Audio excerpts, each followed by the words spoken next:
Antônio acordou antes do sol nascer, sentindo aquele formigamento no peito que só as grandes expectativas trazem. Ele sempre foi um homem de madrugadas, um costume esculpido por décadas de esforço como ajudante de pedreiro, onde o cimento e o cal eram seus únicos companheiros sob o luar. Mas naquele dia, o brilho em seus olhos era diferente, não era o cansaço da lida, mas a esperança de um reencontro. Ele tocou o ombro de sua esposa com uma ternura que desafiava o tempo e as dificuldades que os dois haviam enfrentado. Acorda, mulher, hoje os meninos vão buscar a gente, ele sussurrou com a voz embargada. Rosa abriu os olhos, e apesar das rugas profundas que o destino desenhou em seu rosto, sorriu com uma pureza que iluminava o pequeno e humilde quarto. Eles acreditavam que aquele seria o início de um novo capítulo, um descanso merecido após uma vida de privações e sacrifícios em nome dos 3 filhos que criaram com tanto suor. A pequena casa nos fundos de um terreno alugado parecia menor do que nunca enquanto eles se preparavam. Rosa, com suas mãos habilidosas que passaram anos costurando para fora e lavando trouxas de roupa alheia, ajeitava o cabelo branco diante de um espelho rachado que refletia a história de sua luta. Imagina, Antônio. A gente vai poder ver os netos brincando no quintal, ela dizia, com a voz carregada de uma inocência quase infantil. Os filhos haviam prometido levá-los para conhecer uma chácara, um refúgio no interior onde a família voltaria a ser o centro de tudo. Antônio vestiu sua camisa mais bonita, aquela guardada apenas para os domingos de missa ou casamentos, e passou a mão na calça que ele mesmo havia vincado na véspera. Eles eram a imagem viva da dignidade pobre, mas limpa e esperançosa, esperando ansiosamente no portão pelo som dos motores que trariam a alegria de volta ao lar. No entanto, quando os 2 carros luxuosos finalmente estacionaram na frente da casinha, o silêncio que desceu sobre a rua foi pesado e estranho. Marcelo, o gerente bem-sucedido, desceu sem um sorriso. Patrícia, sempre reclamando da rotina do escritório, bufou ao olhar para o relógio de marca, e Bruno, o empresário que não largava o celular, sequer ergueu os olhos para cumprimentar os pais que o esperavam com os braços prontos para o abraço. Não houve beijos, não houve perguntas sobre a saúde ou sobre a noite de sono. Vamos logo que eu tenho compromisso mais tarde, disse Patrícia de forma ríspida, ignorando o brilho que se apagava nos olhos de Rosa. A separação foi o primeiro golpe. Os filhos decidiram que os pais não poderiam ir no mesmo veículo, alegando falta de espaço, forçando Antônio e Rosa a viajarem em carros separados, como se fossem estranhos que não compartilhassem a mesma história. Durante a viagem, o silêncio nos carros era interrompido apenas pelo toque incessante de celulares e conversas ríspidas sobre negócios e dinheiro. Rosa tentava, com a doçura de uma mãe que se recusa a ver a maldade, puxar assunto com Marcelo, perguntando pelos netos e pela nora, mas recebia apenas respostas secas e monossilábicas. Pela janela, ela via a cidade desaparecer, dando lugar a uma paisagem cada vez mais árida e desoladora. No outro carro, Antônio observava o perfil de Bruno e lembrava de quando o carregava no colo para espantar o medo do escuro. Ele sentia uma dor física ao perceber que o filho que ele tanto protegeu agora parecia ter vergonha de sua presença. O caminho de terra batida e o calor sufocante começaram a revelar que o destino não era uma chácara verdejante, mas sim um abandono cruel em um cenário de isolamento total. Os carros pararam bruscamente no meio de uma estrada deserta, cercada por terra rachada e um horizonte vazio sob um sol inclemente. Desce, mãe, ordenou Marcelo, abrindo a porta com uma impaciência que beirava a violência. Rosa desceu confusa, seus pés encontrando a poeira quente enquanto procurava pelo rosto de Antônio. Bruno caminhou até o porta-malas, e com um gesto carregado de desprezo, jogou as 2 malas velhas do casal no chão, levantando uma nuvem de poeira que fez Rosa tossir. "O que é isso?" perguntou Antônio, sua voz falhando enquanto tentava manter a postura diante da traição iminente. Ele olhou para os filhos e viu neles apenas o gelo de quem esqueceu as próprias raízes, percebendo que o passeio prometido era, na verdade, uma sentença de descarte. Marcelo deu um passo à frente, com um olhar frio que parecia atravessar a alma de seus pais. "Olha, a gente já conversou sobre isso entre nós. Não dá mais. Vocês ficam pedindo ajuda toda hora. Vivem com problema de saúde, precisam de remédio, Precisam de comida, ele declarou, como se estivesse recitando um relatório de prejuízos. Patrícia, saindo do carro com um ar de superioridade, completou a crueldade. A gente cansa, mãe.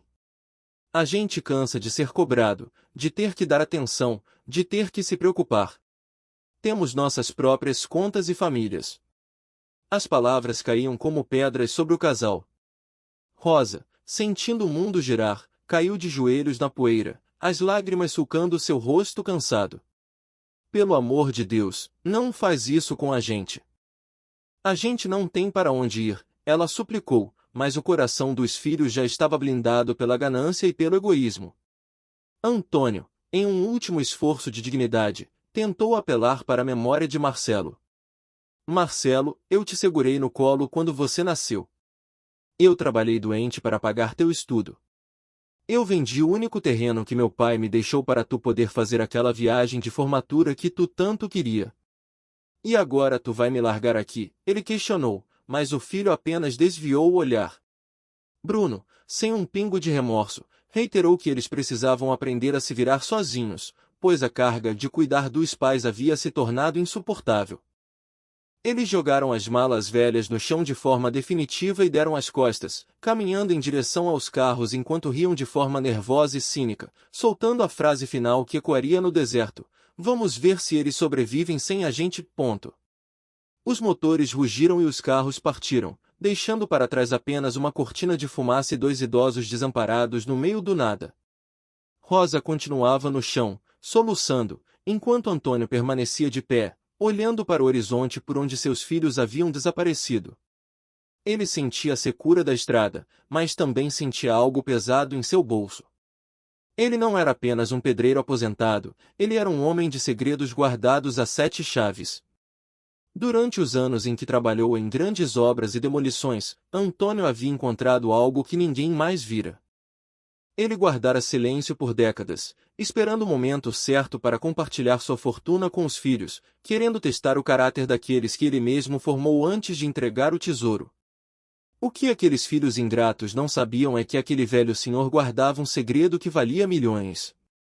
Naquelas malas velhas jogadas na poeira, não havia apenas roupas gastas, havia documentos e chaves de propriedades e investimentos que Antônio acumulara em silêncio, frutos de um achado histórico em uma antiga construção que ele legalizara discretamente. Ele queria dar tudo a eles naquela tarde, na suposta chácara que eles haviam inventado. Mas a ganância e a falta de amor dos filhos anteciparam o destino. Antônio ajudou Rosa a se levantar, limpou a poeira do vestido dela e disse com firmeza: não chore, Rosa. Eles fizeram a escolha deles. Agora, nós vamos fazer a nossa. Horas depois, quando os filhos souberam através de advogados sobre a herança em vida que o pai estava prestes a distribuir e sobre a conta bancária milionária que sustentava o silêncio de Antônio, o desespero tomou conta deles. Eles correram de volta para aquela estrada deserta, gritando pelos pais e implorando por perdão, mas já era tarde demais. Antônio e Rosa já não estavam mais lá.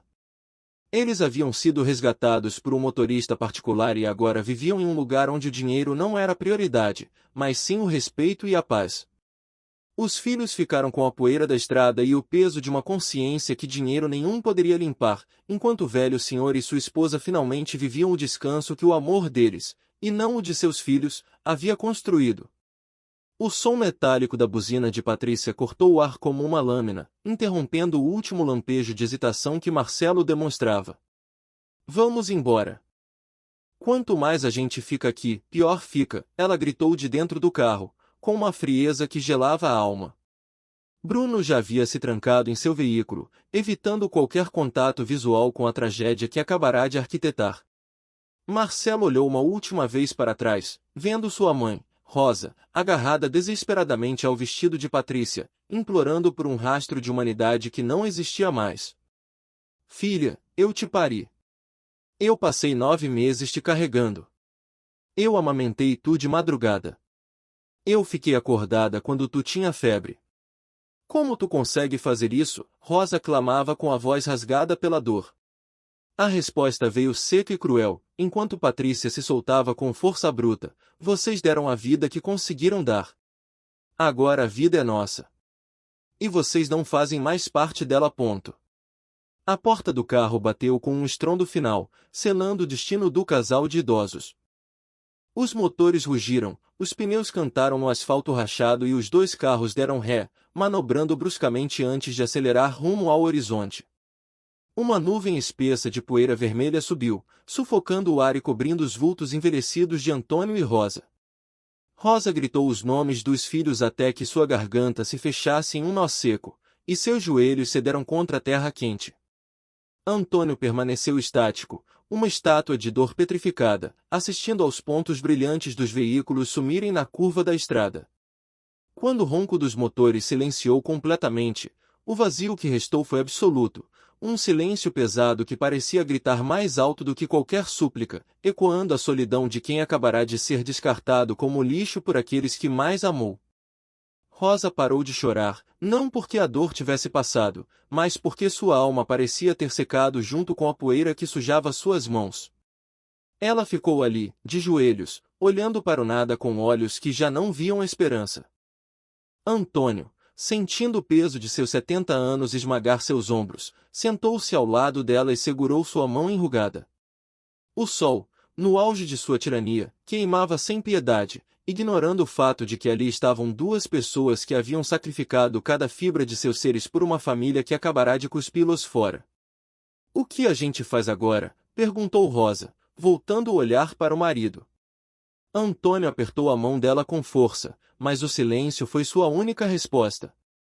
Pela primeira vez em 5 décadas de trabalho braçal e luta diária, ele se sentia verdadeiramente derrotado e sem rumo.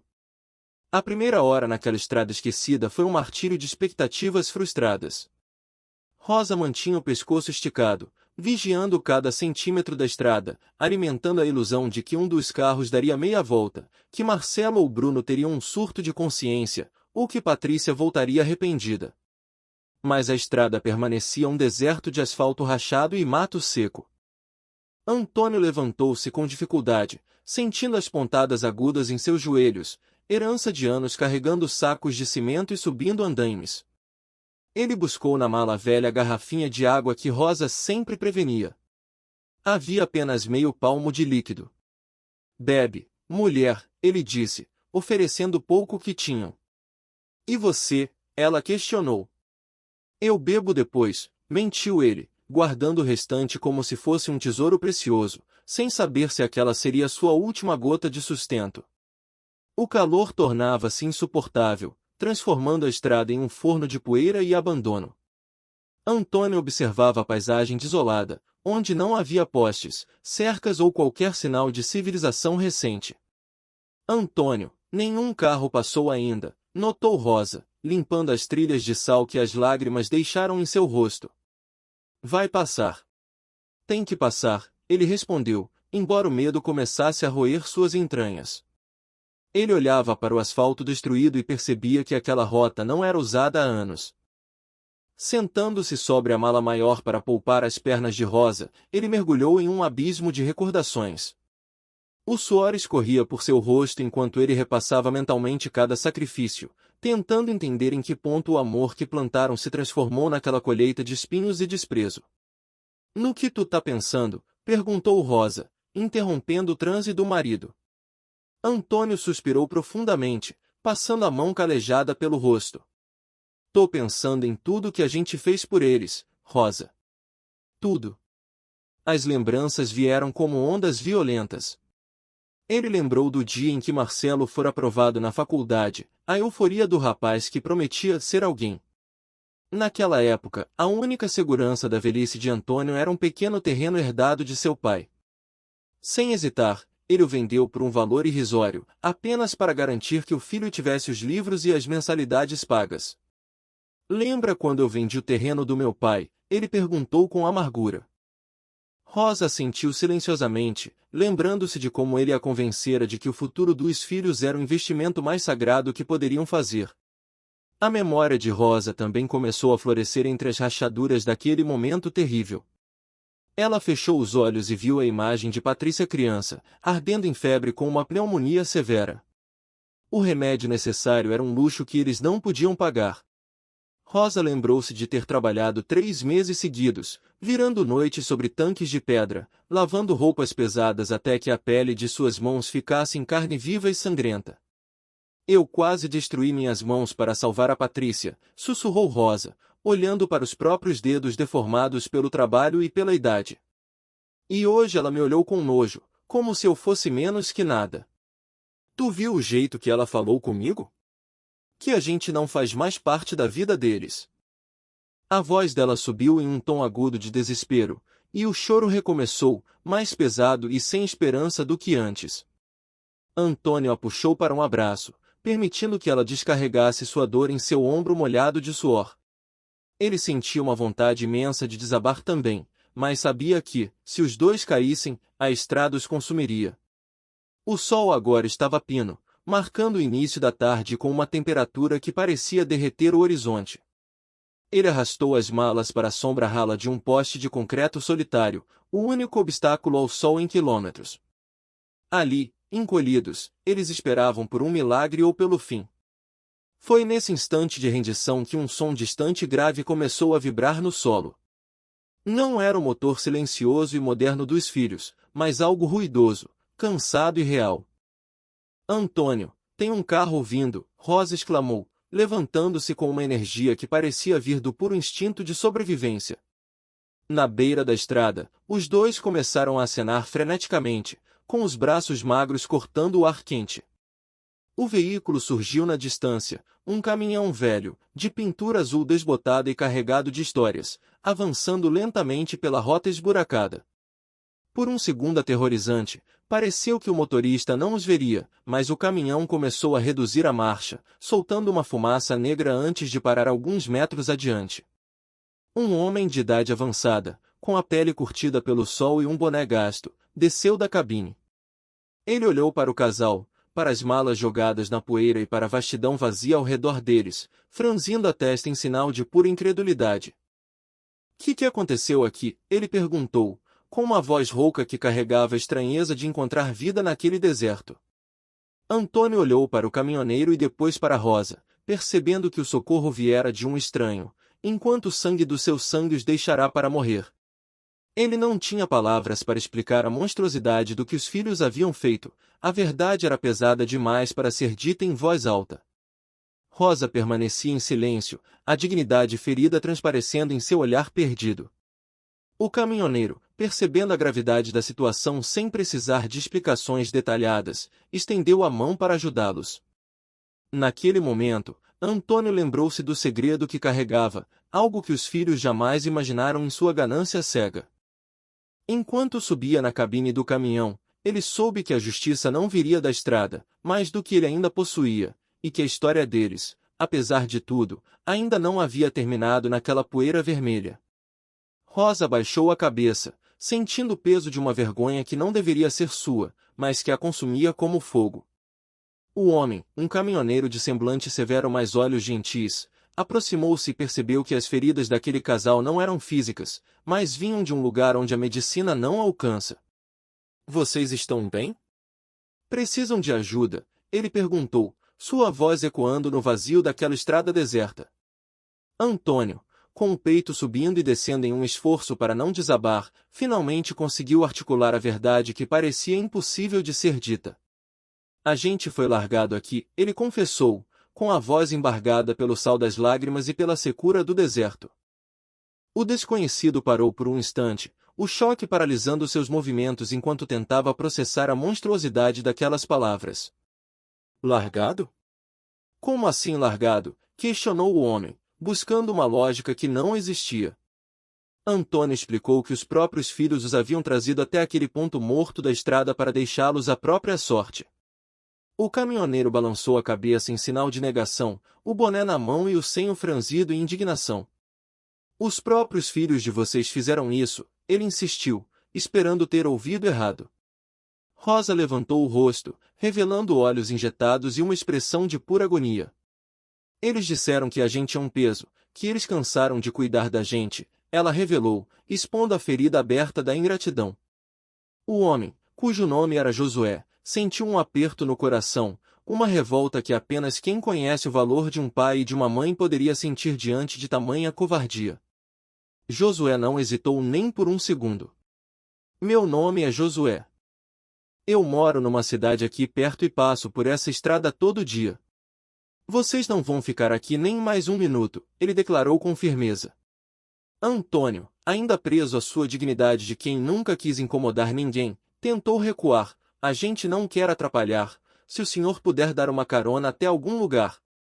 Mas Josué o interrompeu com um gesto de mão, negando qualquer possibilidade de deixá-los ali. Atrapalhar nada. Vocês vão comigo. Peguem as malas, ordenou ele.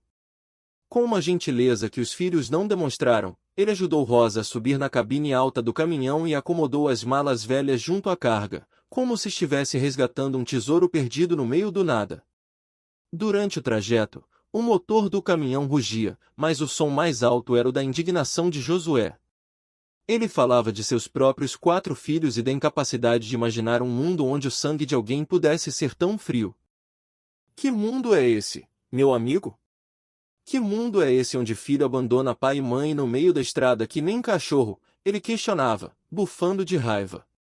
Rosa, sentada no meio dos 2 homens, mantinha o olhar fixo na janela, mas sua mente estava em outro lugar. Ela não via a paisagem passar, ela via os aniversários que não celebraria, os netos que cresceriam sem saber de sua existência e os domingos de sol que agora seriam apenas sombras de uma vida que ela acreditava ter construído com amor. A gente tinha uma vida simples, mas era feliz. A gente não tinha nada, mas tinha eles, e agora a gente não tem nem isso, desabafou Rosa de repente, sua voz sendo quase abafada pelo som da estrada. Josué olhou para ela pelo retrovisor com uma sabedoria prática e direta. A senhora tem a sorte de descobrir quem eles são agora. Imagina se vocês ficassem doentes de verdade? Imagina o que eles não iam fazer, ele pontuou. Antônio apertou a mão de sua esposa, sentindo que, embora as palavras fossem duras, carregavam a verdade. Os filhos que eles criaram com tanto sacrifício, vendendo terras e trabalhando até exaustão, eram pessoas vazias e egoístas. O abandono, por mais terrível que fosse, era também a libertação de uma mentira que eles sustentaram por anos. O sol já começava a se despedir quando o caminhão entrou nas ruas de uma cidadezinha pacata, onde o tempo parecia correr mais devagar. Josué estacionou em frente a uma residência acolhedora que ostentava uma placa singela, Pensão da Lourdes. Ele desceu e logo voltou acompanhado de uma mulher de sorriso largo e avental florido, cuja presença exalava o conforto de um lar de verdade. Oi, meus amores. O Josué me contou o que aconteceu. Vocês vão ficar aqui comigo, disse ela, estendendo os braços. Lourdes não fez perguntas invasivas e nem exigiu explicações naquela noite. Ela apenas guiou Antônio e Rosa para um quarto nos fundos, onde lençóis com um cheiro de lavanda e uma janela para o quintal ofereciam o primeiro vislumbre de paz em muito tempo. Ao fechar a porta do quarto, o silêncio da noite trouxe de volta o choro de Rosa, mas dessa vez as lágrimas eram diferentes. Ela sentou-se na beira da cama e deixou que o alívio lavasse parte de sua alma ferida. A gente tá vivo, Rosa. Podia ter sido pior, disse Antônio, sentando-se ao seu lado e tentando encontrar forças no meio da ruína.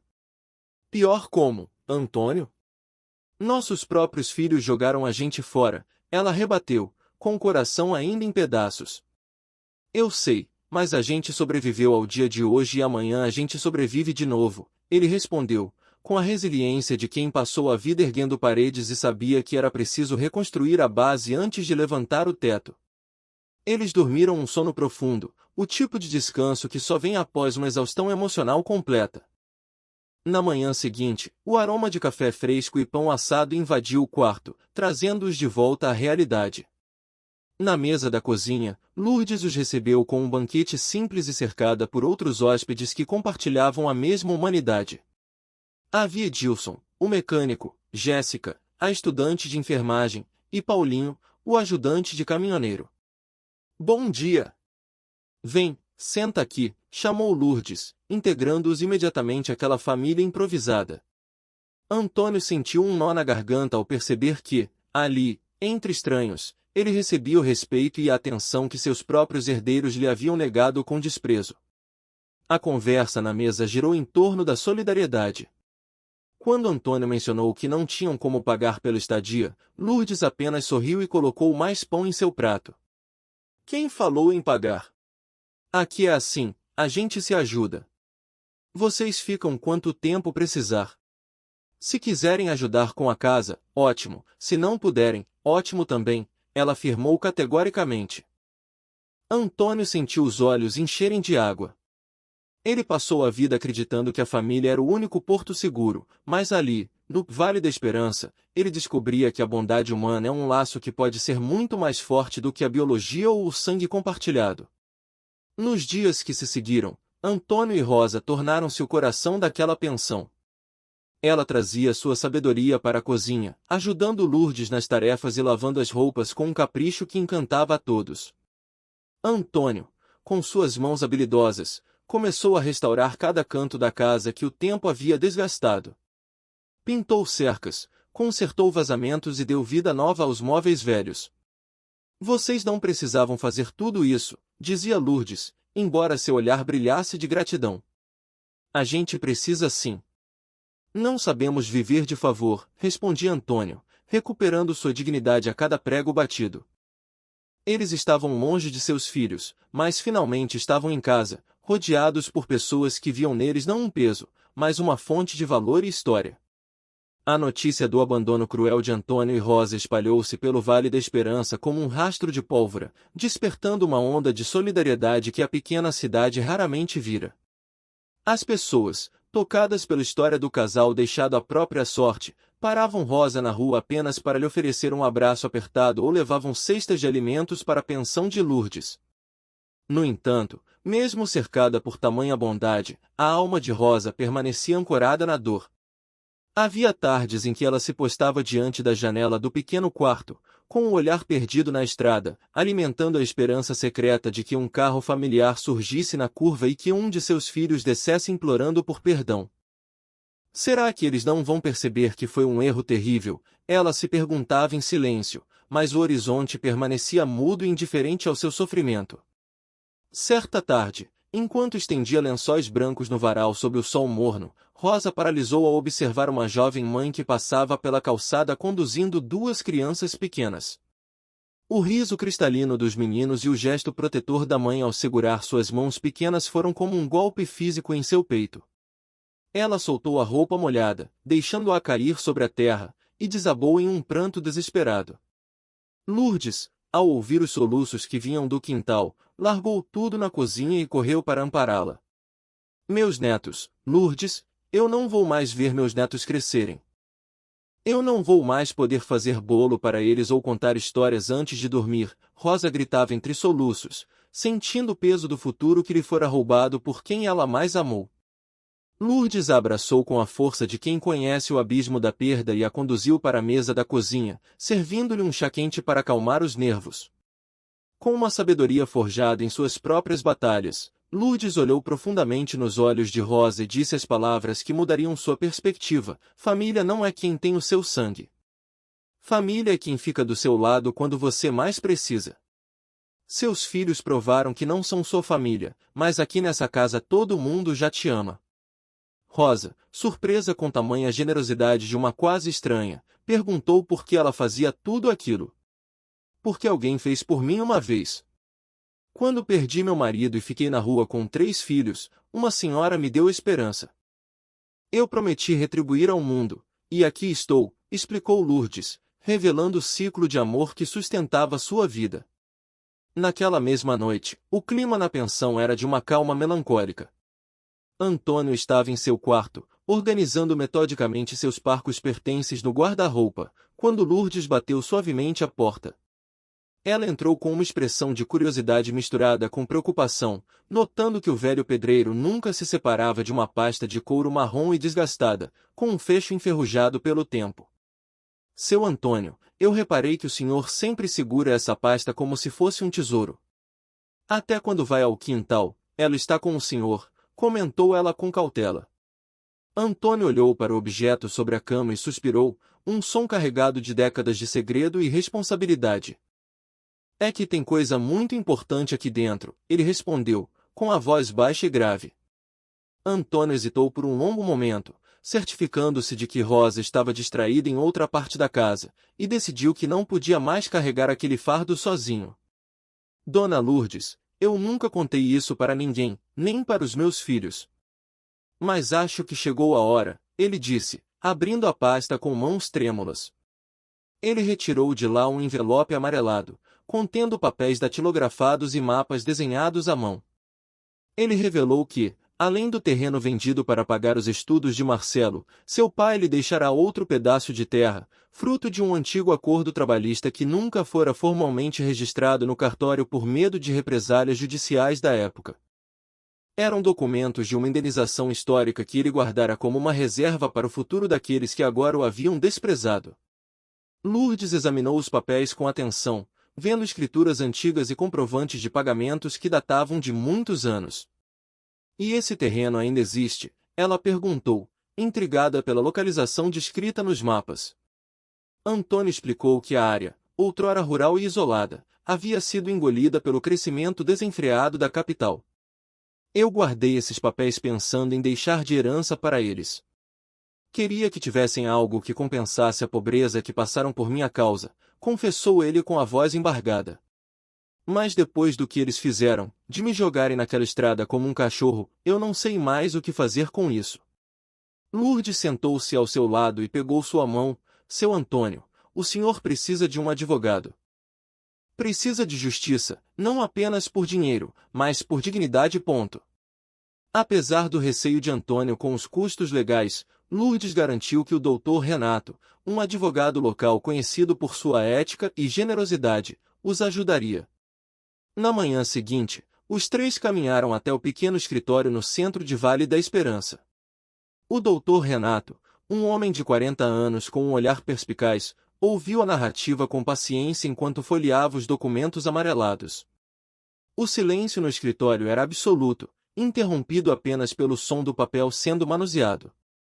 Após o que pareceu uma eternidade, ele limpou as lentes de seus óculos e encarou Antônio com uma seriedade profunda.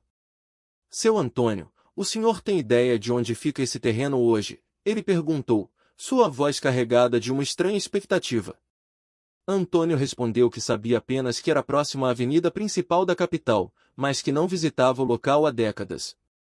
O advogado voltou-se para o computador e, após alguns cliques rápidos em sistemas de mapeamento comercial e registros imobiliários, parou bruscamente. Meu Deus do céu! Ele murmurou, quase sem fôlego. Rosa, sentindo o coração disparar, perguntou assustada o que estava acontecendo. Doutor Renato girou a tela do monitor para que o casal pudesse ver. O mapa mostrava o terreno descrito nos documentos trabalhistas de Antônio, uma área vastíssima, situada agora no epicentro do centro financeiro, cercada por arranha-céus, bancos de luxo e shoppings imponentes. Esse terreno hoje vale uma fortuna. Uma fortuna mesmo. Estou falando de milhões, declarou o doutor Renato, apontando para a valorização comercial daquela zona específica. Antônio ficou paralisado, olhando para a imagem digital sem conseguir processar a magnitude da informação. Rosa levou a mão à boca, sufocando um soluço de choque, enquanto Lourdes precisou apoiar-se na parede para não cair. A palavra milhões ecoava na sala como algo surreal, algo que pertencia a outro mundo, muito distante da vida de servidão e economia extrema que eles haviam levado para criar Marcelo, Patrícia e Bruno. Doutor, o senhor tem certeza? Antônio perguntou, com a voz falhando diante da reviravolta do destino. O advogado confirmou com um aceno vigoroso, explicando que a documentação, embora antiga, era uma prova de posse incontestável que daria início a uma batalha judicial que eles certamente venceriam. O senhor é o proprietário legítimo de uma das áreas mais caras do estado, concluiu Renato. Naquele momento, Antônio olhou para Rosa e viu, além das lágrimas, um brilho de resiliência. O segredo que ele guardara para garantir o futuro dos filhos agora seria a ferramenta de sua própria libertação. Eles haviam sido jogados fora como lixo, mas o destino, em sua justiça poética, revelava que a verdadeira riqueza sempre estivera com eles, guardada em uma pasta de couro velha e protegida por um caráter que dinheiro nenhum no mundo seria capaz de comprar. Renato virou a tela do computador, revelando um mundo de números e gráficos que pareciam saídos de um sonho distante. Ele mostrou fotos aéreas da região, destacando como o terreno estava agora cercado por um progresso vertiginoso, com valores de propriedades vizinhas que desafiavam qualquer lógica que Antônio pudesse compreender. Seu Antônio, esse terreno está numa localização privilegiada. É uma área totalmente comercial. Hoje tem banco, shopping, prédio empresarial. Um terreno desse tamanho nessa região vale no mínimo 8 milhões. Pode chegar a 10, dependendo da negociação, explicou o advogado. Rosa começou a tremer violentamente, e Lourdes, percebendo o choque, puxou uma cadeira rapidamente para que a amiga não desfalecesse ali mesmo, no meio do escritório. A voz de Rosa soou fraca, quase um sussurro carregado de uma amargura histórica. Mas como? A gente viveu a vida inteira sem ter nem o que comer direito. Como a gente pode ter uma coisa dessas e não saber? Ela questionou, enquanto Renato organizava os documentos amarelados sobre a mesa. Ele explicou que o pai de Antônio receberá aquela terra como um último recurso em uma ação trabalhista de décadas atrás, quando o local era apenas mato e isolamento. Sem o registro oficial em cartório, a posse permanecerá oculta sob camadas de burocracia judicial. O que precisa ser feito agora é um processo de regularização do registro. Vai dar trabalho, mas o direito de vocês está aqui preto no branco, afirmou o advogado, garantindo que a justiça finalmente bateria a porta daqueles que sempre foram invisíveis para o sistema. Antônio fixou os olhos na pasta de couro desgastada que fora sua companheira silenciosa por tantos anos. Ele a escondia debaixo da cama como se fosse um tesouro sagrado, imaginando que, após sua partida, seus filhos a encontrariam e finalmente teriam a vida confortável que ele nunca pudera dar. O choque de realidade era cruel. Os herdeiros que ele pretendia beneficiar eram os mesmos que o deixaram para morrer em uma estrada poeirenta. Com uma determinação que parecia endurecer seus ossos, ele declarou: "Eu quero registrar esse terreno no meu nome e no nome da minha esposa." "Quanto o senhor cobra para fazer isso?" Renato, tocado pela dignidade do casal, respondeu prontamente: "Seu Antônio, eu não vou cobrar nada. Vou fazer esse processo pro bono. A única coisa que vocês vão ter que pagar são as taxas do cartório, mas isso a gente vê depois, ponto." Rosa buscou a mão do marido, e naquele aperto de mãos calejadas, houve uma comunhão de alívio e revolta. "E os meus filhos? Eles podem tomar isso da gente?" perguntou Antônio, ainda temendo a ganância daqueles que ele mesmo criará. Doutor Renato foi enfático ao dizer que, enquanto estivessem vivos, o terreno era propriedade absoluta deles, para vender, alugar ou simplesmente manter. Lourdes, incapaz de conter sua alegria, interveio: "Seu Antônio, a senhora Rosa, vocês entendem o que isso significa? Vocês não vão mais precisar depender de ninguém. Vocês podem ter uma casa própria, podem viver com dignidade, podem fazer tudo o que sempre sonharam." No entanto, em vez de celebração, um vazio denso começou a preencher o peito de Antônio. Uma ironia perversa torturava a mente do velho pedreiro. Ele lembrou-se das mãos de Rosa sangrando de tanto lavar roupa e de seus próprios anos de fome enquanto a solução para todos os seus problemas estava guardada no envelope. "Se eu tivesse ido atrás disso antes, a gente podia ter dado uma vida melhor para os nossos filhos. Eles não precisavam ter passado necessidade", lamentou ele, batendo com a mão nos documentos. Rosa tentou confortá-lo, mas ele estava imerso no passado, lembrando-se de cada sacrifício inútil. Renato, percebendo a culpa, interrompeu suavemente, lembrando que na época não havia como pesquisar tais informações e que a valorização milionária só ocorreu recentemente. O passado não podia ser alterado, mas o futuro agora era uma página em branco e dourada.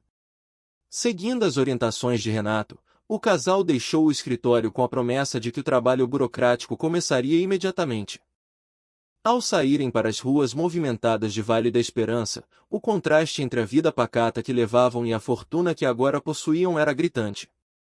Rosa parou subitamente no meio da calçada, com uma expressão de dúvida que cortou o coração de Antônio.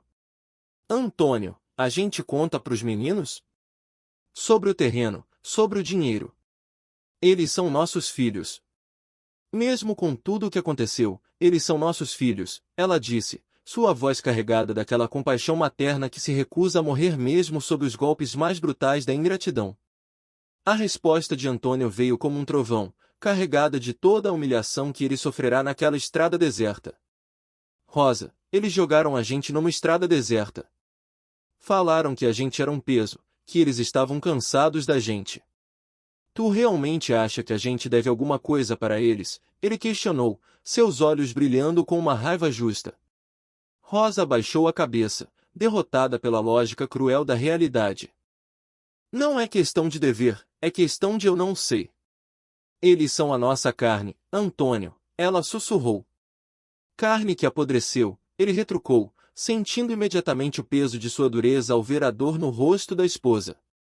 Ele a abraçou no meio da rua, pedindo desculpas, mas reiterando que, por ora, o silêncio seria o melhor escudo. As semanas seguintes no Vale da Esperança foram marcadas por uma rotina de aparente normalidade, mas sustentada por uma eletricidade subterrânea. Enquanto Renato mergulhava em cartórios e preenchia formulários incessantes, Antônio e Rosa continuavam sua vida na pensão de Lourdes. Eles ajudavam nas tarefas diárias, cuidavam do quintal e compartilhavam refeições com os outros hóspedes, mantendo o segredo milionário guardado como uma semente sob a terra. A cidade continuava a acolhê-los com carinho, oferecendo pequenos empregos e abraços fraternos, sem imaginar que aqueles dois idosos humildes eram, na verdade, os donos de um patrimônio que poderia comprar metade daquela região. Para Rosa, o silêncio era uma provação. Cada vez que via um caminhão azul ou um carro parecido com o de seus filhos, seu coração dava um salto doloroso. Ela se perguntava se eles estavam bem, se sentiam algum remorso ou se a vida deles continuava como se os pais nunca tivessem existido. Antônio, por outro lado, encontrava uma paz amarga no trabalho manual na pensão. Ele consertava cada telha e cada torneira com um vigor renovado, sabendo que sua dignidade não dependia mais do dinheiro, mas da verdade que agora possuía. O segredo da pasta de couro não era mais uma esperança de herança, mas o símbolo de uma reviravolta que nenhum de seus filhos ingratos poderia prever ou controlar. Enquanto o sol se punha sobre as colinas do Vale da Esperança, o casal costumava sentar-se no banco do quintal da pensão, observando as galinhas e ouvindo o rádio de pilha de Edilson. Eles eram milionários em potencial, mas ali, naquele momento, o que mais valorizavam era a segurança do teto de Lourdes e a lealdade dos estranhos que se tornaram família. Antônio olhava para Rosa e percebia que a verdadeira fortuna não estava no terreno da capital, mas na capacidade de permanecerem juntos após o naufrágio provocado pelos próprios filhos.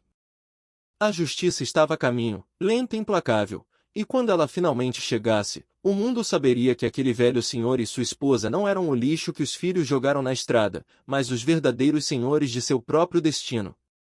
Uma tarde, enquanto Antônio consertava uma prateleira na despensa da pensão, o som da voz de Lourdes o sobressaltou. Seu Antônio, tem um homem lá na frente procurando por vocês, ela anunciou, ofegante. Por um breve e traiçoeiro segundo, o coração do velho pedreiro disparou com a esperança de que fossem seus filhos, voltando para remediar o crime que haviam cometido.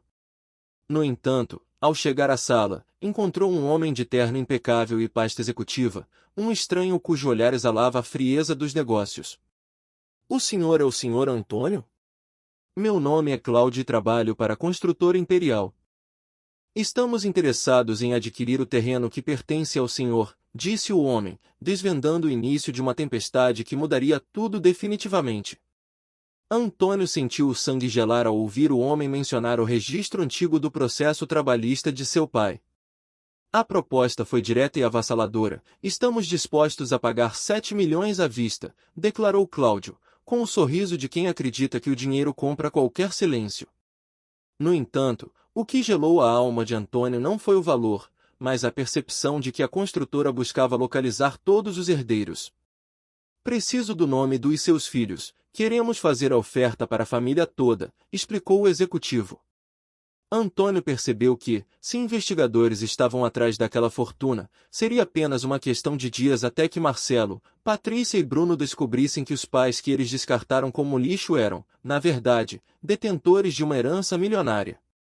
A profecia de Antônio cumpriu-se com a precisão de um relógio.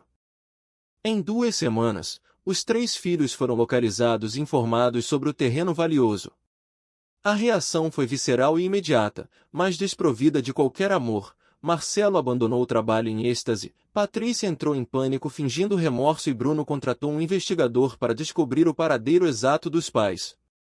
No 4º dia após a notícia, 3 carros luxuosos estacionaram em frente à pensão da Lourdes. Eles desceram carregados de presentes caros, flores e bombons, com os rostos propositalmente lavados em lágrimas. "Vocês são os filhos?", perguntou Lourdes na porta, com um sorriso sarcástico que dizia tudo. Engraçado como o arrependimento aparece rápido quando tem dinheiro envolvido. No quintal, Rosa e Antônio foram avisados da chegada. Quando entraram na sala, depararam-se com o teatro do arrependimento. Marcelo foi o primeiro a se aproximar, com os braços abertos e um choro exagerado, tentando encenar um reencontro emocionante. "Pai, a gente procurou vocês por todos os lados. A gente estava desesperado", ele exclamou, mas Antônio deu um passo para trás, recusando o abraço. O gesto fez Marcelo congelar, os braços caindo pesadamente ao lado do corpo, enquanto o vazio frio tomava conta do ambiente. "Podem sentar?" "Mas sentem longe da gente", ordenou Antônio, com uma voz tão gélida que parecia vir de outra vida, uma onde aqueles estranhos já não tinham lugar. Patrícia, tentando sua própria performance, lançou-se em direção a Rosa, implorando por perdão sob a desculpa de estarem confusos e sob pressão. Rosa, porém, afastou-se com uma dignidade que a filha nunca possuíra. "Pressão de quê, Patrícia?" "Pressão de ter pais vivos", questionou a mãe, com a voz firme apesar da cicatriz no coração. O diálogo tornou-se um tribunal de consciência onde o luxo dos presentes no chão contrastava com a pobreza de espírito dos herdeiros. "A gente estava com tantas contas, tanta coisa acontecendo", tentou justificar Patrícia, mas foi interrompida pela realidade bruta dos fatos. A solução que encontraram fora abandonar idosos à própria sorte para morrerem de sede no meio do nada. Bruno, que sempre fora o mais pragmático, tentou argumentar sobre consertar as coisas e recomeçar do zero. Antônio deu uma risada amarga que ecoou pelas paredes da pensão. "Tu acha que tem conserto, Bruno? Tu acha que dá para pagar o que vocês fizeram?", perguntou ele. Marcelo sugeriu que voltassem a morar com eles e prometeu que cuidariam direitinho dos dois a partir de agora.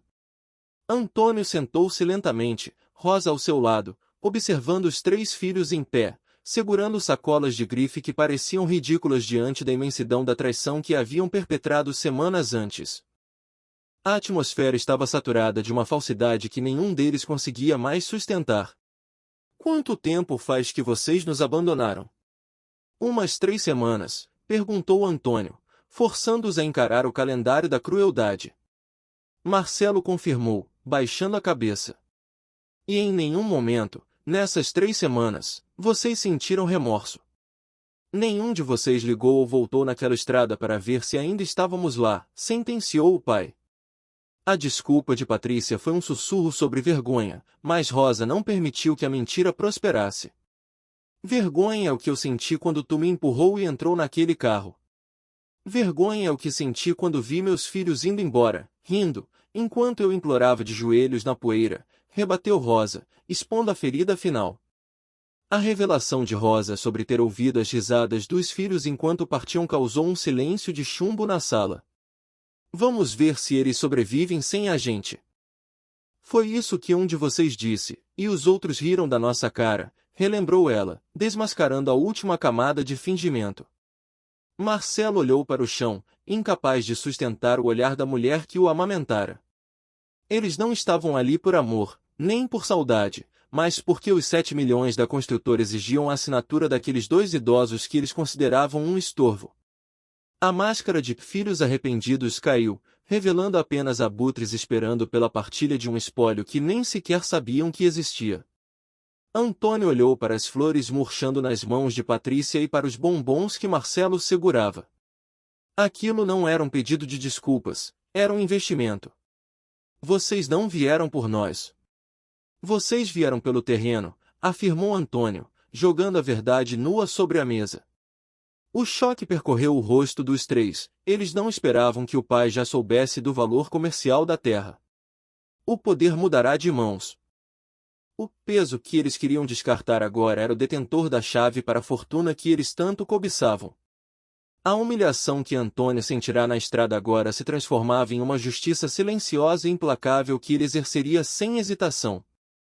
O parágrafo final daquela reunião não seria escrito com perdão, mas com a separação definitiva de mundos. Antônio levantou-se, sinalizando que a audiência havia terminado. Podem pegar seus presentes e ir embora. Vocês disseram que a gente não fazia mais parte da vida de vocês, e nós aceitamos isso. Agora, vocês é que não fazem mais parte da nossa, concluiu ele. Marcelo, Patrícia e Bruno saíram da pensão não como vitoriosos, mas como estrangeiros banidos. Antônio voltou para o quintal, pegou o regador e continuou a cuidar das plantas de Lourdes, enquanto Rosa, ao seu lado, finalmente sentia que a poeira daquela estrada maldita havia sido lavada, não pelo dinheiro, mas pela coragem de dizer não àqueles que nunca souberam o que era o amor. Patrícia enxugou as lágrimas falsas com um gesto mecânico, enquanto Bruno, incapaz de sustentar o olhar do pai, mexia nervosamente no celular. O silêncio na sala da pensão era carregado de uma eletricidade pesada. Antônio, mantendo uma calma que contrastava com a tempestade em seu peito, quebrou o gelo com uma pergunta direta. Então me diz uma coisa, o que mudou? Por que vocês apareceram agora? Marcelo, tentando manter a encenação, respondeu rápido demais, quase atropelando as palavras. Porque a gente se arrependeu. Mas a mentira era tão vítrea que Antônio não pôde evitar bater a mão no braço da cadeira, interrompendo o teatro. Mentira, pai. Eu juro que é mentira, insistiu o filho, sem saber que o destino já havia revelado suas cartas. A paciência de Antônio esgotou-se diante da hipocrisia descarada. Vocês vieram aqui por causa do terreno. Aquela construtora entrou em contato com vocês. Não foi, disparou ele. No mesmo instante, a fisionomia dos três mudou, a máscara de dor deu lugar ao choque da exposição. Marcelo engoliu em seco, o choro de Patrícia cessou como se um interruptor tivesse sido desligado e Bruno finalmente largou o aparelho. Como o senhor sabe disso? Perguntou o caçula, revelando que a motivação financeira era, de fato, o único motor daquela visita. Antônio apenas sorriu com uma tristeza profunda, explicando que Cláudio, o representante da construtora, já o havia visitado com ofertas milionárias, e ele sabia que seria apenas questão de tempo até que os investigadores de herdeiros batessem à porta de seus filhos. Sentindo que a encenação falhara, Patrícia tentou uma última cartada emocional, admitindo que souberam do terreno, mas alegando que isso não mudava o arrependimento. Antônio levantou-se, sua figura envelhecida ganhando uma autoridade inabalável. Vocês não teriam voltado se não fosse pelo dinheiro. Admite que vocês estão aqui só por causa da herança, desafiou ele. Foi então que Marcelo, perdendo as estribeiras, gritou o que todos realmente sentiam. Não é só por isso. A gente é sua família. A gente tem direito a essa herança e pronto. A confissão ecoou na sala como uma sentença, a ganância finalmente havia sufocado qualquer resquício de afeto filial, confirmando o temor mais sombrio de Antônio. Ouvir a palavra direito da boca de quem o abandonara à morte fez Antônio rir de forma amarga. Direito? Vocês acham que têm direito, repetiu ele, enquanto Bruno argumentava que a terra, por ter sido do avô, deveria passar legalmente para eles. O velho pedreiro balançou a cabeça, lembrando-os de que família é um conceito que exige cuidado e lealdade, não apenas biologia. Família não abandona.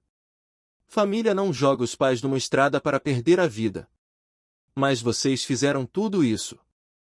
Então me diz, vocês ainda são minha família? Questionou ele, enquanto Patrícia implorava para que ele não falasse daquela forma, sem perceber que o vínculo já fora rompido permanentemente por suas próprias mãos.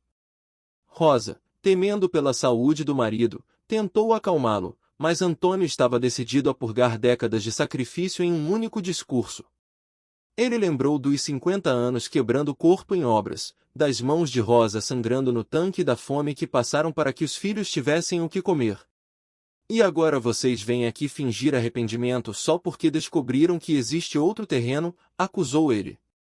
Marcelo tentou insistir que não era fingimento, mas Antônio calou com uma observação dolorosa. Nenhum deles perguntara como haviam sobrevivido, quem os ajudara ou se estavam doentes.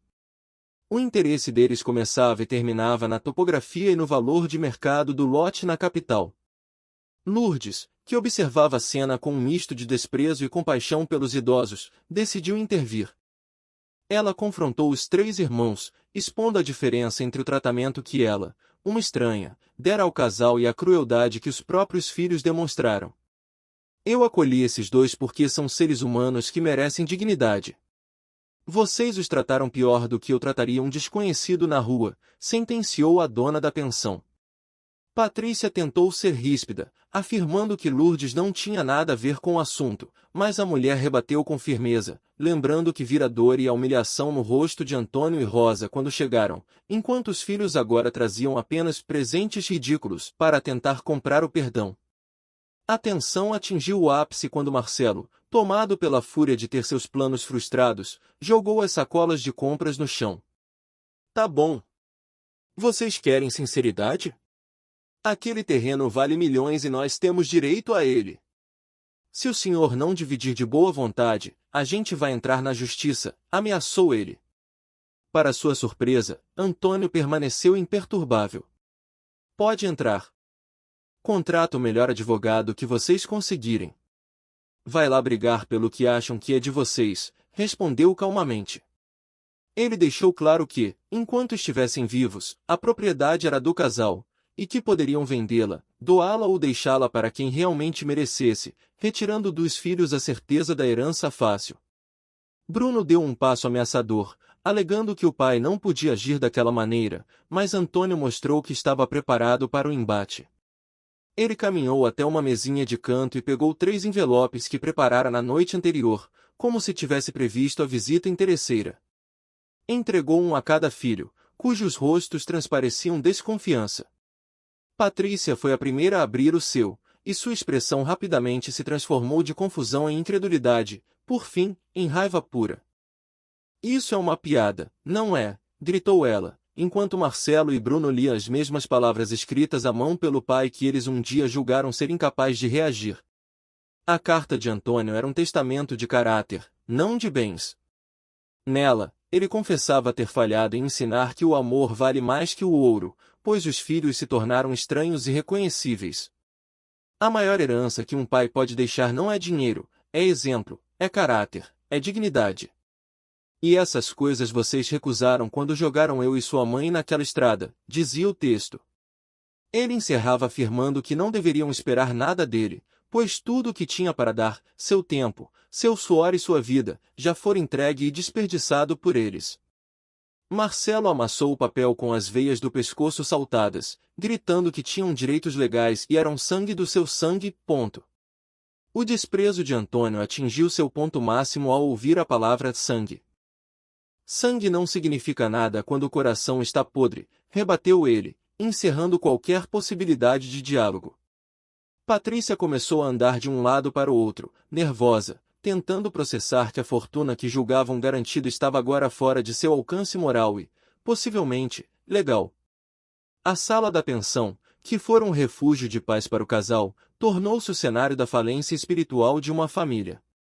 Antônio olhou para Rosa e viu que, embora o processo fosse doloroso, a verdade finalmente os libertara. Eles não eram mais reféns da ingratidão alheia, eram, pela primeira vez, donos de seu próprio destino e de sua dignidade. Patrícia tentou enxugar as lágrimas, mas seu rosto era um mapa de desespero e confusão. Ela buscou um último refúgio na retórica do perdão, alegando que todos mereciam uma segunda chance após um erro. Foi então que Rosa, que se mantivera em um silêncio digno e doloroso, levantou-se devagar. Sua voz não era de ódio, mas de uma lucidez cortante que atravessou a sala. Tu quer uma segunda chance? Então me responde uma coisa, se a gente não tivesse esse terreno, se a gente não valesse milhões, vocês teriam voltado? Ela questionou.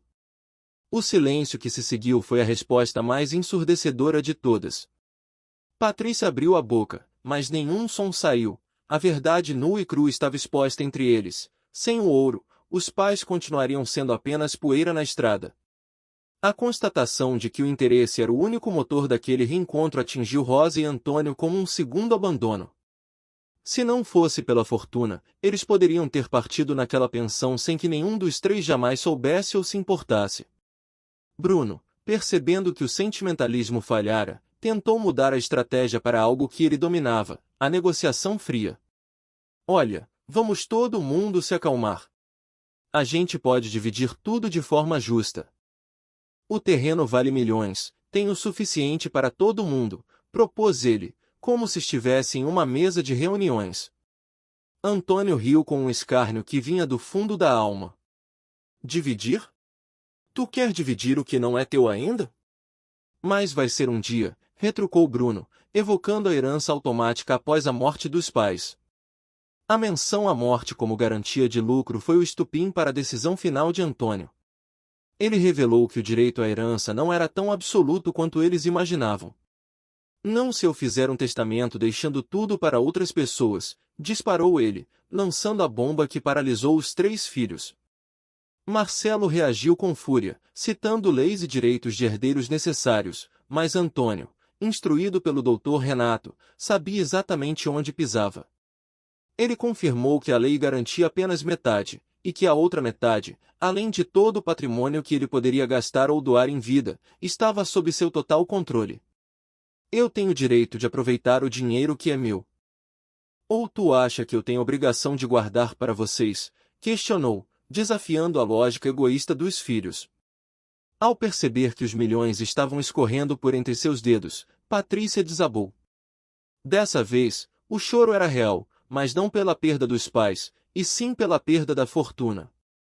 Ela caiu de joelhos, implorando para que Antônio não tirasse tudo deles, reafirmando que eram seus filhos. Rosa aproximou-se da filha com uma expressão de profunda tristeza. Filha deixa a mãe morrer de sede no meio de uma estrada deserta? Filha grita que a mãe é um peso, confrontou ela. Patrícia tentou novamente a desculpa do estresse e da pressão, mas Rosa não permitiu mais mentiras, exigindo a verdade definitiva sobre o porquê de terem sido descartados como fardos inúteis. Finalmente, o fingimento cedeu lugar à confissão mais cruel que um pai poderia ouvir. É verdade. A gente estava cansado. Cansado de ter que se preocupar, de ter que dar dinheiro, de ter que visitar. A gente só queria viver nossas vidas sem ter que carregar vocês junto, admitiu Patrícia com a cabeça baixa. O choque percorreu a sala, atingindo até Lourdes, que já vira o pior do ser humano.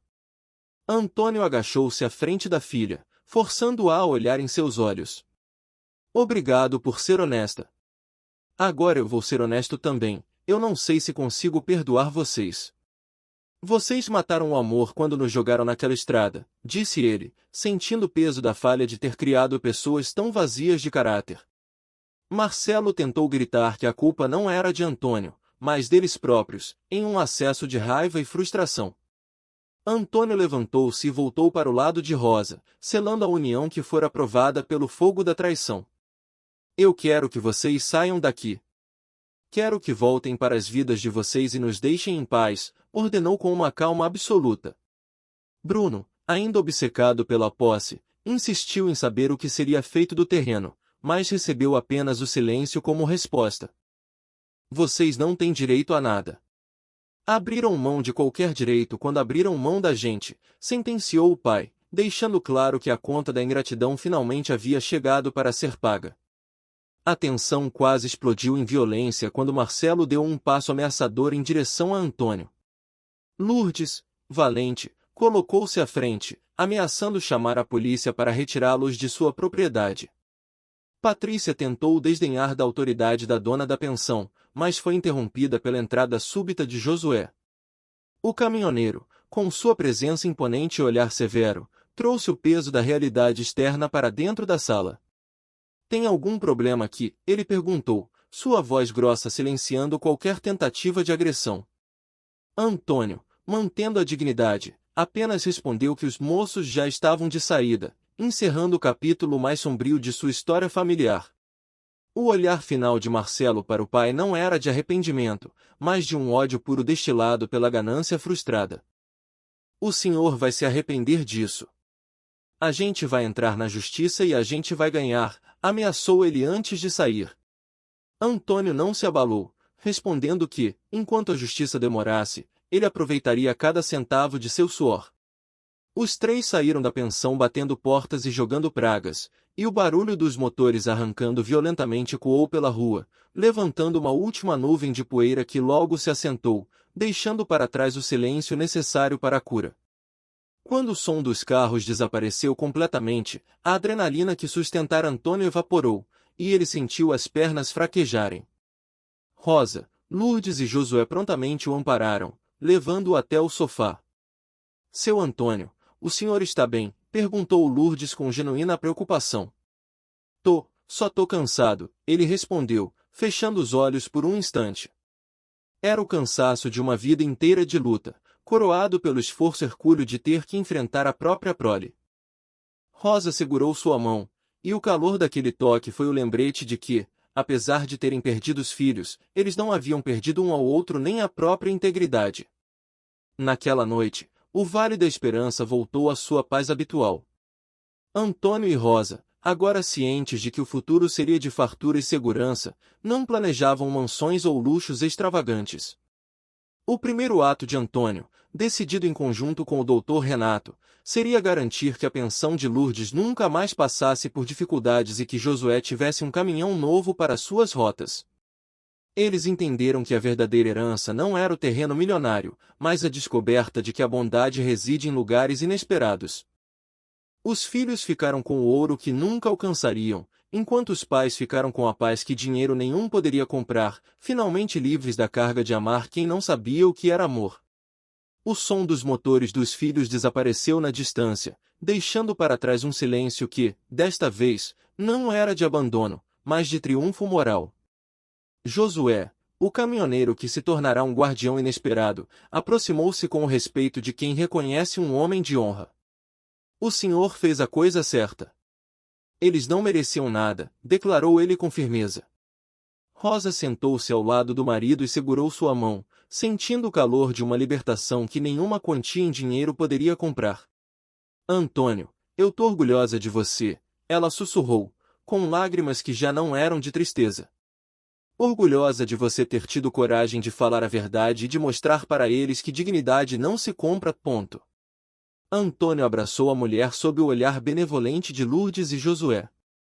Enquanto a dona da pensão preparava um chá para acalmar os ânimos, Antônio sentiu uma paz inédita. Não era a paz eufórica dos vencedores, mas uma paz dolorida, a serenidade de quem finalmente fechará um capítulo que sangrava há anos. Ele compreendeu que deixar as pessoas irem, mesmo quando compartilham o mesmo sangue, é um ato necessário de sobrevivência. Olhando para a cozinha e para os amigos ali reunidos, ele teve uma epifania sobre o conceito de família.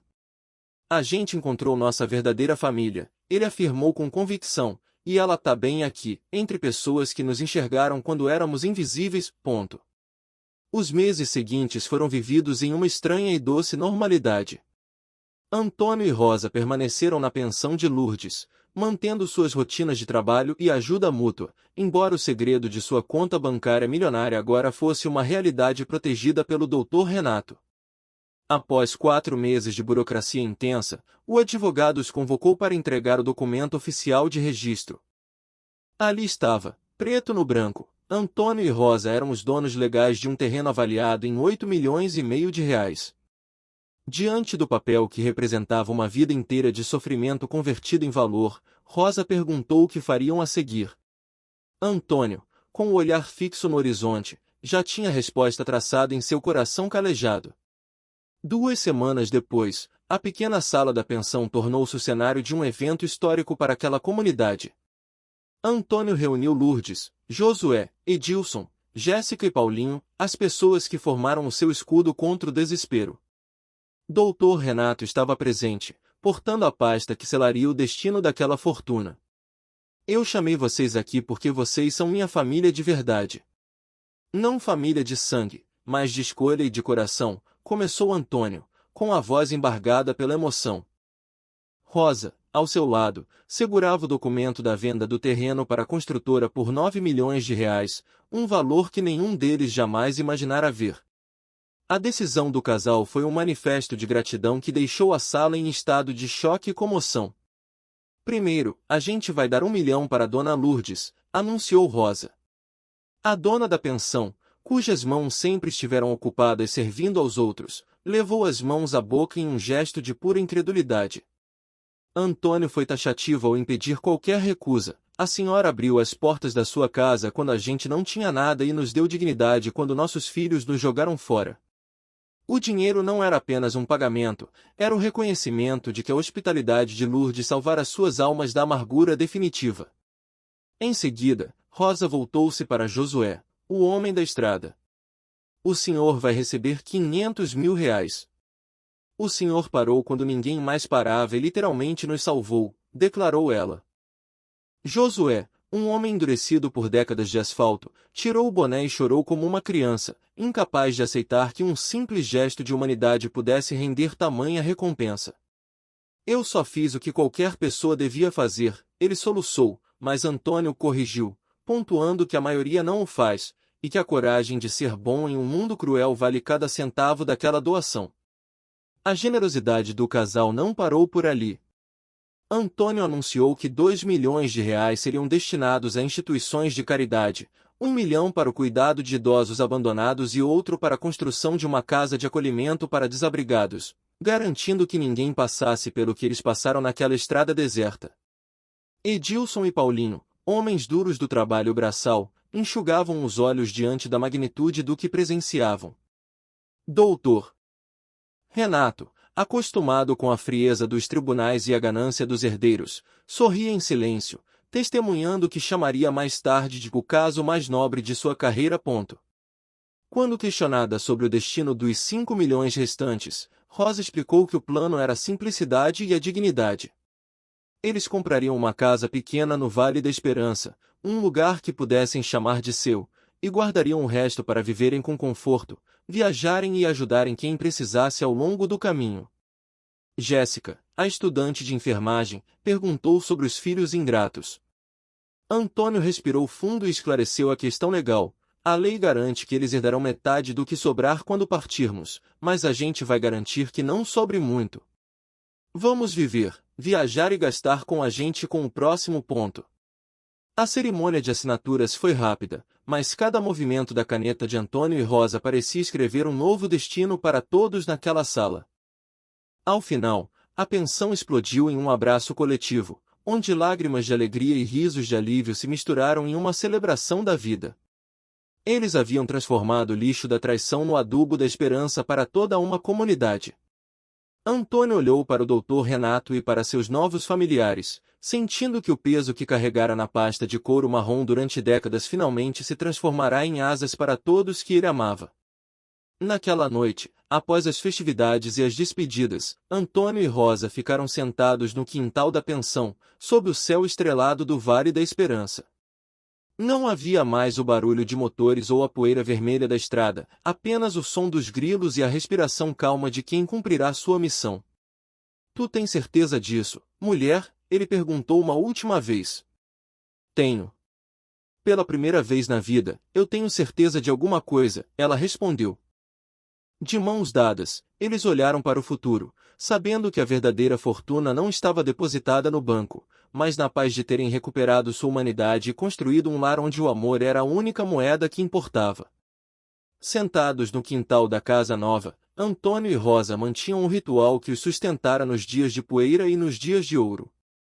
Sob o manto de estrelas do Vale da Esperança, Rosa buscou a mão do marido e perguntou, com a voz carregada de uma serenidade que só o tempo traz, tu acha que a gente fez a coisa certa? Antônio apertou seus dedos com firmeza. Eu acho que a gente fez a única coisa que podia fazer e ainda conseguir se olhar no espelho. Não podemos viver na dor para sempre, Rosa. A gente perdeu 3 filhos, mas ganhou uma família inteira, ele respondeu, selando a paz com o passado e aceitando que a maior herança que podiam deixar não era o dinheiro, mas o exemplo de dignidade que os filhos se recusaram a aprender. 3 meses após a grande decisão, a vida em Vale da Esperança florescia com as cores da gratidão. Antônio e Rosa viviam agora em uma casa pequena e acolhedora, com árvores frutíferas no quintal e uma cozinha que sempre cheirava a café fresco. Lourdes, com 1 milhão recebido, transformou sua pensão em um santuário de acolhimento, reformando cada quarto e nunca cobrando de quem chegava com as mãos vazias e o coração partido. Josué, o tanjo da estrada, agora cruzava o país em um caminhão novo e potente, mas mantinha o hábito sagrado de parar para cada alma em dificuldade que avistava no acostamento, honrando o encontro que mudará sua percepção sobre o próximo. A casa de acolhimento para idosos e desamparados, erguida com os 2 milhões doados pelo casal, tornou-se o orgulho da cidade. Antônio e Rosa iam ao local semanalmente, não como benfeitores distantes, mas como amigos que sabiam exatamente o que significava sentir a sede do abandono. Enquanto isso, o destino dos filhos seguia caminhos amargos. Marcelo tentará, sem sucesso, bloquear os bens do pai na justiça. Patrícia enviará uma carta cínica pedindo perdão e dinheiro na mesma página, e Bruno desaparecerá no mundo, consumido pela própria ganância. O silêncio deles era, para os pais, a confirmação de que o laço de sangue fora irremediavelmente envenenado pelo egoísmo.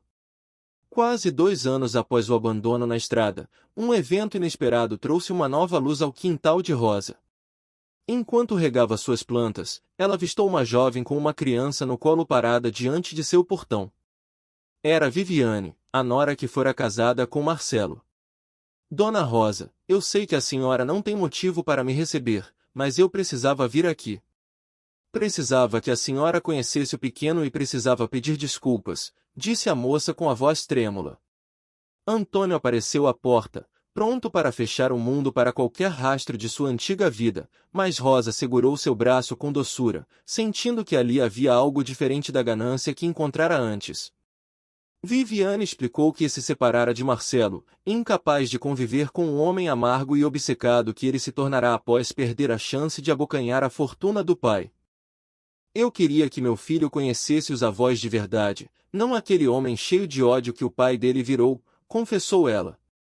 Marcelo a proibira de procurá-los, mas a coragem daquela mulher em romper com o ciclo de desamor tocou o coração de Antônio. Entra, disse Rosa, abrindo o portão e o próprio coração. Vem tomar um café. Naquele momento, o bebê de olhos curiosos tornou-se o elo perdido que finalmente encontrou seu lugar de pertencimento. A tarde passou entre conversas sinceras e o som do riso de uma criança que não tinha culpa dos pecados do pai. Viviane descreveu o inferno em que a vida de Marcelo se transformará, consumida pelo ressentimento. Ao anoitecer, Rosa segurou o neto no colo pela primeira vez e chorou, lavando as últimas mágoas que ainda restavam em sua alma. Antônio também pegou o menino, sentindo a esperança renovada em um abraço pequeno e puro. A gente pode ter eles na nossa vida? Rosa perguntou após a partida da nora. Ela e a criança, sim. Eles não têm culpa de nada, mas longe do Marcelo, concordou Antônio, estabelecendo um novo limite para sua paz. Aquele encontro ensinou a Antônio e Rosa que a família é um organismo vivo, capaz de se regenerar em solos inesperados. Eles ganharam de volta a alegria de serem avós, mas sob seus próprios termos, baseados na verdade e no respeito mútuo. Naquela noite, sentados no quintal sob a luz do luar, Antônio refletiu sobre o longo caminho percorrido desde a poeira vermelha da estrada até o conforto de seu novo lar. Sabe o que eu aprendi com tudo isso, Rosa? Que família não é quem te dá a vida, família é quem faz sua vida valer a pena. Família é quem fica quando não sobra mais nada, ele disse, abraçando a esposa com a ternura de quem venceu uma guerra invisível. Rosa encostou a cabeça no ombro do marido, sentindo o peso dos anos tornar-se leve diante da clareza de suas escolhas. A gente passou tanto tempo cuidando das pessoas erradas que quase esqueceu de cuidar da gente mesmo. Mas a gente aprendeu que dignidade não tem preço e que respeito não se compra, comentou ela.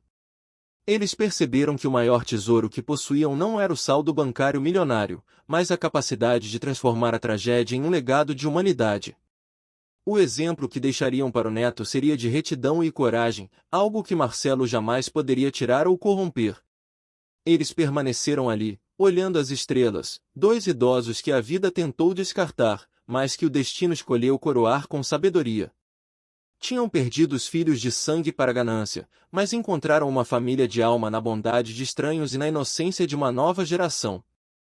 O dinheiro servirá apenas como uma ferramenta para pavimentar esse caminho de volta para casa, mas a verdadeira riqueza estava no silêncio compartilhado entre duas pessoas que nunca desistiram uma da outra, mesmo quando o mundo parecia desmoronar sob seus pés cansados.